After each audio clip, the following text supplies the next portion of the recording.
Today, I'll explain what the upcoming ban on ransom payments means, how it impacts both the public and private sectors, and how we, as Jumpsec, can help you navigate this change.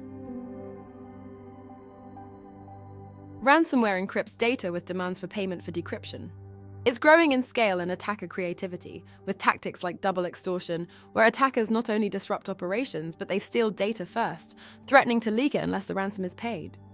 The UK government is updating its policies, changing how organisations respond. Attacks affect all sectors and shouldn't be seen as IT issues. They can halt hospital surgeries or disrupt city councils, water supplies or power grids. The British Library refused to pay in their 2023 ransomware attack, opting for a recovery instead. The impact of these attacks cannot be understated. Recovery without decryption is difficult and lengthy, and attacks have even contributed to a patient's death. Ransomware is lucrative, earning criminals billions and funding further crimes or hostile states, and the UK government sees ransomware as a threat to the economy and life, which is driving the new measures. The government didn't devise this in a vacuum. They ran a public consultation in early 2025 to get input. The response was overwhelmingly in favour of cracking down. Nearly 3/4 of respondents, including businesses and individuals, said yes, ban ransom payments for public bodies. So there's a mandate for action. In July 2025, they announced the plan consisting of 3 key components. First, a legal ban on public sector and critical infrastructure organisations from paying ransoms. Second, for everyone else, if you want to pay, you must tell the government first. And third, they're establishing a mandatory reporting regime so that ransomware attacks are reported and not hidden. These measures will become law under the Cybersecurity and Resilience Bill, which is expected to go through Parliament this year. The ban targets the public sector and critical national infrastructure, such as power grids and water companies. These organisations can't legally pay ransoms to hackers. This means no payments for decryption keys or stopping data leaks. The goal is to remove the threat of ransomware for vital services. If criminals know they won't get paid, they'll focus their attention elsewhere. The message is very clear. Public sector organisations and CNI cannot pay ransoms. The government will also require private companies to contact authorities before paying ransoms. This isn't a full ban, but it ensures oversight. If a company is considering payment, it must consult with the government, possibly with the Home Office or NCSC. Why? Because the government can offer advice and support. For instance, paying a sanctioned Russian gang is illegal and they would warn against it. It also lets law enforcement trace payments or respond, and introduces a psychological hurdle, as companies must admit they're paying criminals. This oversight should reduce ransom payments over time. If an organisation tries to pay secretly, it risks fines or other penalties. Organisations must realise they can't pay under the radar anymore. The third leg of the plan is increasing transparency and data on ransomware attacks. Right now, incidents can go unreported. Companies quietly handle them, maybe pay, maybe recover, and often try to keep it out of the news. The government wants to change that by mandating reporting.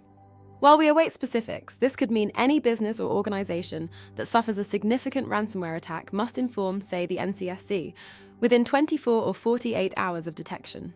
Think of it like how, in finance, certain breaches must be reported to regulators. The reasoning is, if attacks are reported, patterns and trends can be observed, connecting the dots. Like, hey, 5 hospitals got hit with the same malware strain this week. Maybe it's a campaign, let's alert everyone. It also means victims can get support. The NCSC might step in with technical help. During the consultation, people supported this because it's hard to fight ransomware blind. We need to know when and where it's happening. Organisations regularly call for more government sharing of TI, and now we, as an industry, can lean into transparency. Reporting is going to be required, and honestly, it's a good practice because it invites assistance. It's also a good time for organisations to evaluate their current resilience, perhaps considering incident response retainers that include preparation of specific playbooks, helping prepare reports to authorities, etc.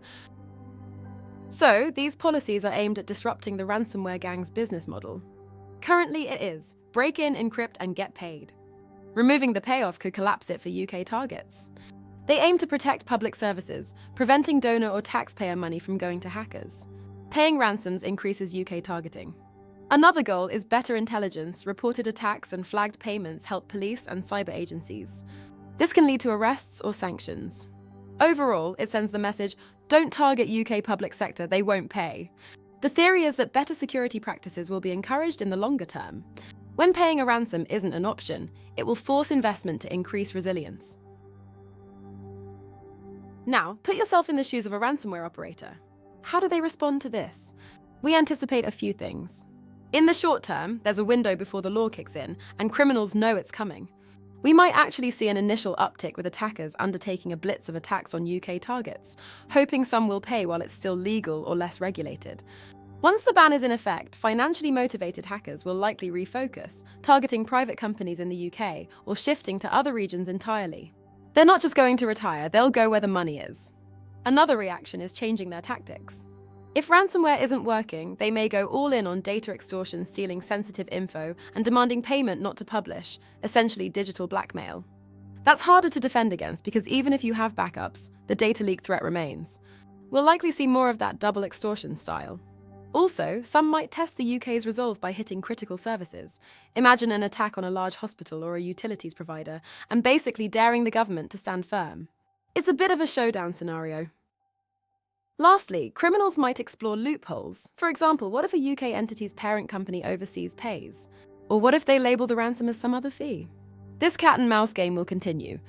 The key is to stay updated on threat intelligence and exposure.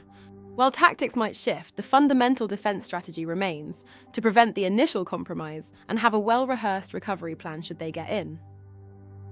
Recognize both sides of this policy. It impacts IT providers, cybersecurity vendors, government, regulators, and cyber insurance. This approach targets the money motive. Fewer attackers may target UK organizations. Ethically, it stops funding crime or terrorism via ransom. Necessity drives better defenses and backups, improving security. It simplifies decisions during crises and project strength, and more reports to the NCSC or NCA increase the chances of catching criminals. However, organizations may feel helpless if they can't pay, especially if backups fail. Downtime can be damaging. Hackers might retaliate by leaking data, harming privacy and safety. Enforcement is tough. Companies might pay secretly, reducing transparency. It's also worth noting that smaller entities may need additional support to handle ransomware without paying. This won't stop all attacks like political hacking.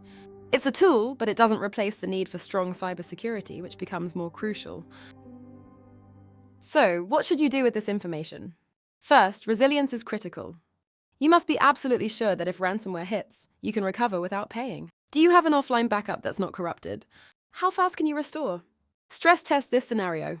It's much better to find out issues in a test or drill than during an actual attack. Next, incident response plans should explicitly incorporate these policies. For example, who has the authority to contact authorities if there's a ransom demand? Because for private companies, that's now a step. If payment is off the table, the plan might instead emphasize engaging law enforcement and NCSC-accredited incident response firms immediately. We recommend running tabletop exercises. Simulate a ransomware scenario where payment is not an option, and see how leadership handles the tough calls. We can help facilitate those. Training is important. Everyone from IT up to executives should know about the ban and notification requirements. No one should be thinking about secretly paying. It should be clear that organizations only follow the law and best practice. Instead, the focus should be on the ability to respond to and recover from an attack. For those in regulated spaces, there should be a designated liaison to the government, for example, the CSO or CIO. This helps prevent chaos, figuring out who calls whom in the middle of an incident. Lastly, evaluate investment levels in preventative security. Because without the easy out of paying, prevention and preparation are the only options left. Essentially, be ready, because the government has signaled that's the new expectation. So what does this mean for you? And where can Jumpsec help? Here's the good news. We're already working this way. We understand that organizations feel uneasy about what to do next, and we make it simple. Need a ransomware response plan that aligns with the new policy? We'll write it with you. Want execs to know what a ransom ban means in practice?